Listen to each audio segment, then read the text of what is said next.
பரலோகத்தில் பிதாவின் மடியிலே இருந்த புத்திரனாகிய இயேசு கிறிஸ்து ஏன் ஏழ்மையின் கோலம் எடுத்து இந்த பூமியிலே அந்த தாழ்மையான ஒரு அனுபவத்தில் பிறந்தார் என்று கேட்டால் நமக்காகத்தான். எப்படி என்று சொன்னால், நம்முடைய வாழ்க்கையிலே நாம் நன்றாக இருந்து ஒருவேளை நம்முடைய வாழ்க்கையில் பலவீனங்கள் ஏற்படும் பொழுது நன்றாக இருப்போம், ஆனால் பலவீனங்கள் குறைகள் ஏற்படும் பொழுது இது ஏன் என்று சொல்லி இதற்குள் வழி தெரியாமல் நாம் என்ன செய்கிறோம், கலங்கி நிற்கிறதுண்டு.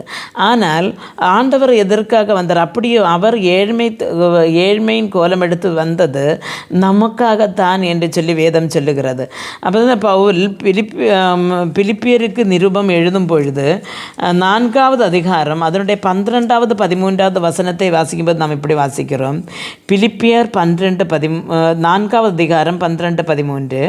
தாழ்ந்திருக்கவும் எனக்கு தெரியும், வாழ்ந்திருக்கவும் எனக்கு தெரியும், எவ்விடத்திலும் எல்லாவற்றிலும் திருப்தியாக இருக்கவும் பட்டினியாக இருக்கவும் பரிபூரணம் அடையவும் குறைபடவும் போதிக்கப்பட்டேன் என்று காணப்படுகிறது. என்னை பலப்படுத்துகிற கிறிஸ்துவினாலே எல்லாவற்றையும் செய்ய எனக்கு பலன் உண்டு என்று சொல்லி இங்கே பவுல் சொல்லுகிறார். அருமையான தேவனுடைய பிள்ளைகளே, அப்போ குறைந்திருக்கும் எனக்கு தெரியும், வாழ்ந்திருக்கவும் தெரியும், சுகமாக இருக்கவும் தெரியும், சுகம் இல்லாமல் இருக்கவும் தெரியும், எல்லாவற்றுக்கும் நான் போதிக்கப்பட்டேன் என்று காணப்படுகிறது. அருமையான தேவனுடைய பிள்ளைகளை, நமக்கு முன்மாதிரி என்று சொல்கிறது இயேசுதான். அவர் எதற்காக இந்த பூமியில் வந்தார் என்று சொல்லும் பொழுது நாம் இடையிடையே வீழ்ந்து போகிறதுண்டு, தகர்க்கப்படுகிறதுண்டு, இடையிடையே நாம் கஷ்டத்தில் நாம் தவித்து போகிறதுண்டு.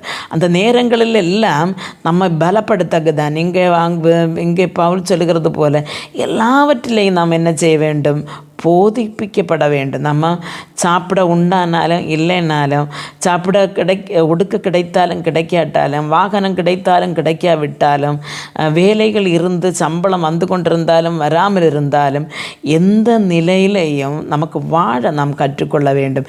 இயேசுவோடு வாழ நாம் நினைக்க வேண்டும். எல்லாவற்றையும் எங்கள் கர்த்தரால் எல்லாவற்றையும் செய்ய எனக்கு பலன் உண்டு. அப்போ ஒன்றுக்கும் பலன் என்றில்லை, என்னை பலப்படுத்த கிறிஸ்துவினாலே எல்லாவற்றையும் செய்ய எனக்கு பலன் உண்டு என்று. அருமையான தேவனுடைய பிள்ளைகளை, அப்படி எல்லாவற்றிலும் போதிக்கப்பட்டு நாம் நடத்தப்படுவோமானால் அவருடைய வருகையிலும் நமக்கு என்ன செய்ய முடியும், ஆண்டவருடைய ராஜ்யத்தில் போய் சேர முடியும். இவ்வளோ பாடுகள் என்று சொல்லுகிறது அது ஒரு நிரந்தரம் அல்ல. அது கண்டிப்பாக அது மாறும். கர்த்தருடைய சன்னிதானத்தில் நாம் நன்றாக இருப்போம். ஜெபிப்போம். எங்களை மிக அன்பாக நேசித்து வழி நடத்துகிற நல்ல தகப்பனே, நீராண்டவரே, இவர்களை நடத்துகிற பாதையிலே ஜீவித்து வர இவர்களுக்கு ஞானத்தை கொடும் ஆண்டவரே.